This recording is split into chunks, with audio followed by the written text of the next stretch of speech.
Assalamualaikum warahmatullahi wabarakatuh. Hai semuanya, perkenalkan saya Anissa Salsabila, mahasiswi semester 1 Program Studi Ilmu Perpustakaan UIN Syarif Hidayatullah Jakarta. Pada kesempatan kali ini, saya akan membahas tentang monograf. Apa sih itu monograf? Monograf adalah salah satu karya tulis yang membahas satu topik atau subjek dalam bidang tertentu secara mendalam dan ditulis oleh seorang ahli dalam bidang tersebut. Jenis-jenis monograf itu dibagi menjadi dua, yakni buku teks dan buku referensi. Pertama, yang akan kita bahas yakni buku teks. Buku teks merupakan buku yang membahas suatu topik atau bidang ilmu tertentu yang ditulis oleh seorang ahli atau beberapa orang ahli dan dipakai sebagai sumber pembelajaran. Contohnya adalah buku Introduction to Psychology 12E yang ditulis oleh James Wakefield. Buku ini berisikan tentang pembahasan konsep psikologi dengan menyajikan penjelasan, contoh pada kehidupan langsung, dan ilustrasi yang membuat buku ini tuh lebih mudah untuk dipahami oleh para pembaca. Nah, selanjutnya yaitu adalah buku referensi. Buku referensi ini memiliki banyak sekali jenisnya atau contohnya. Yang pertama yang akan kita bahas yakni buku ensiklopedia. Buku ensiklopedia adalah karya referensi yang berisi informasi yang luas dan mendalam mengenai berbagai subjek ilmu pengetahuan. Biasanya buku ini tuh disusun berdasarkan abjad dan tersaji dalam satu atau beberapa jilid buku. Contohnya ini Ensiklopedia Populer Anak.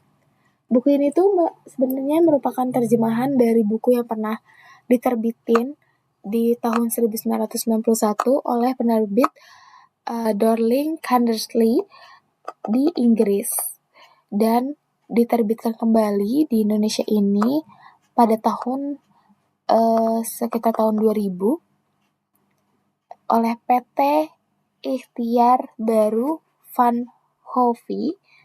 Dalam bahasa Indonesia ini merupakan buku yang aku pegang ini merupakan buku jilid kedua yang membahas subjek-subjek dari abjad B hingga abjad I gitu. Nah, selanjutnya yaitu kamus. Kamus itu adalah buku acuan yang berisi daftar kata dan ungkapan yang disusun secara sistematis. Umumnya disusun berdasarkan abjad juga gitu loh. Nah, selain disusun berdasarkan abjad, ditambahkan dengan penjelasan maknanya, ejaannya, pelafalan, dan contoh penggunaannya. Kamus ini berfungsi sebagai sumber referensi untuk memahami dan mempelajari suatu bahasa dan mengenal perkataan-perkataan baru dari bahasa-bahasa asing. Contohnya yaitu ada ini, buku Indonesia Belanda. Buku ini tuh berisi bahasa Indonesia yang diterjemahkan ke bahasa Belanda ataupun sebaliknya, bahasa Belanda yang diterjemahkan ke dalam bahasa Indonesia untuk dijadikan buku acuan pembelajaran agar lebih banyak mengetahui kata-kata dari bahasa-bahasa asing atau bahasa Belanda khususnya ya. Selanjutnya itu ada almanak. Almanak itu adalah publikasi tahunan yang berisi informasi tentang kalender, data astronomi, seperti terbit atau tenggelamnya matahari, atau bulan, terus pasang surut, gerhana, serta ramalan cuaca. Biasanya juga mencakup statistik umum, fakta sejarah, dan informasi topik spesifik seperti olahraga atau politik. Nah, contohnya itu ada ini, The World Almanac and Book of Fate. Nah, almanak ini, buku ini itu berisi tentang 25 topik pembahasan yang merupakan trending topik di tahun 1990-an dan berita-berita yang baru-baru aja terjadi di tahun 1989. Contohnya itu kayak kegiatan ekonomi apa aja sih yang terjadi, tentang kesehatan, tentang legenda pahlawan Amerika gitu.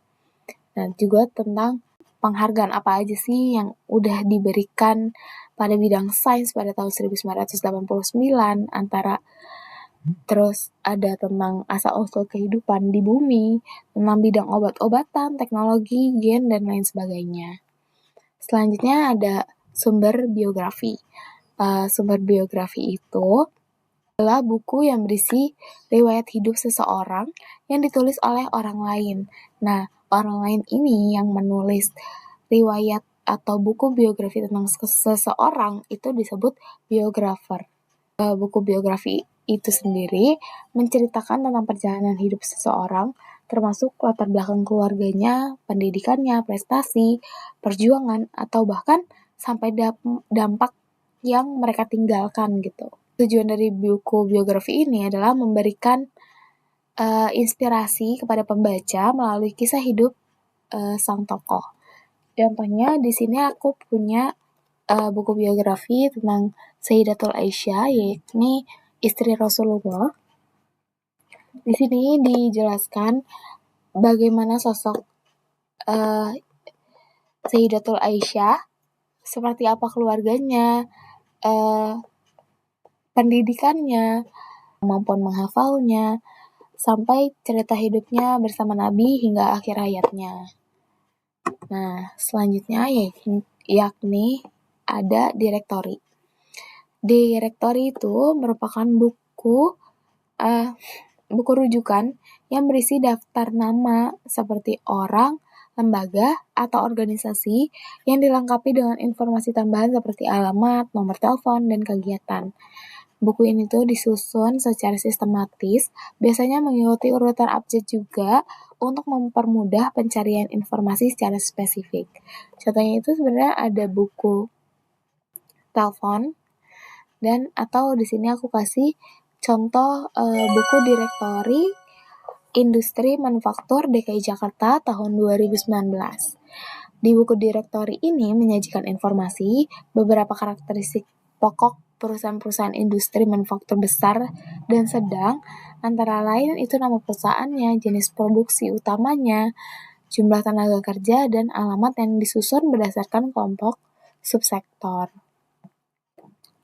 Untuk mempermudah penggunaan data, dalam direktori ini disajikan nomor telepon yang bisa dihubungi dari perusahaan yang bersangkutan. Gitu. Selanjutnya, yaitu ada handbook. Handbook merupakan buku referensi yang menyediakan informasi komprehensif, petunjuk, dan panduan siap pakai untuk topik atau subjek tertentu. Buku ini bisa berbentuk panduan praktis seperti untuk suatu pekerjaan, teknologi, atau produk, buku referensi ilmiah, panduan bagi wisatawan, atau suatu kumpulan-kumpulan aturan dalam perusahaan, seperti itu. Di sini aku kasih contohnya, yaitu ini, Handbook of Writing, karya Dr. Nur Hadi, yang memuat panduan komprehensif tentang cara menulis dari aspek teori hingga prakteknya yang cocok bagi pelajar, mahasiswa, dosen, atau siapa saja yang ingin meningkatkan kemampuan menulisnya. Yang selanjutnya yaitu ada buku pedoman atau buku petunjuk. Buku pedoman merupakan buku yang berisi petunjuk tentang bagaimana melakukan suatu dengan petunjuk-petunjuk yang spesifik dan jelas. Contohnya di sini aku kasih contoh buku pedoman penulisan karya ilmiah dari Bu Syarif Hidayatullah, Fakultas Dakwah dan Ilmu Komunikasi. Ini bisa digunakan bagi mahasiswa atau siapa aja yang mau belajar. Nah, selanjutnya ada tabel. Tabel adalah susunan data yang disajikan dalam baris atau kolom yang berfungsi untuk meringkas dan menyajikan informasi secara sistematis dan terorganisir. Tujuannya adalah untuk mempermudah pemahaman, perbandingan, dan analisis data numerik maupun tulisan. Tabel banyak digunakan dalam berbagai bidang, mulai dari dokumen tertulis, perangkat lunak, hingga analisis data dalam basis data relasional. Contohnya ini aku ada tabel periodik. Tabel periodik ini itu berisi susunan unsur-unsur kimia dalam bentuk tabel yang diatur berdasarkan nomor atomnya, konfigurasi elektron, dan keberulangan sifat kimianya. Yang terakhir, ada buku terjemahan. Buku terjemahan adalah buku yang dihasilkan dari proses alih bahasa dari bahasa sumber ke bahasa sasarannya, di mana makna, gaya, dan konteksnya diupayakan tetap sama. Proses ini dilakukan oleh penerjemah untuk membuat karya dari bahasa asing agar dapat dinikmati oleh pembaca yang tidak mengerti bahasa aslinya. Contohnya itu ada terjemahan Balaghah Al-Quran. Nah, buku ini itu menafsirkan ayat-ayat Al-Quran yang sangat indah dan sangat syarat akan makna. Nah, dari ayat-ayat Al-Quran tersebut diterjemahkan agar pembaca ini mengerti dan tahu maksud apa sih makna yang terkandung dalam ayat-ayat Al-Quran yang mereka baca itu. Seperti itu. Nah, itulah penjelasan tentang monograf. Semoga dapat bermanfaat. Kurang lebihnya mohon maaf. Wassalamualaikum warahmatullahi wabarakatuh.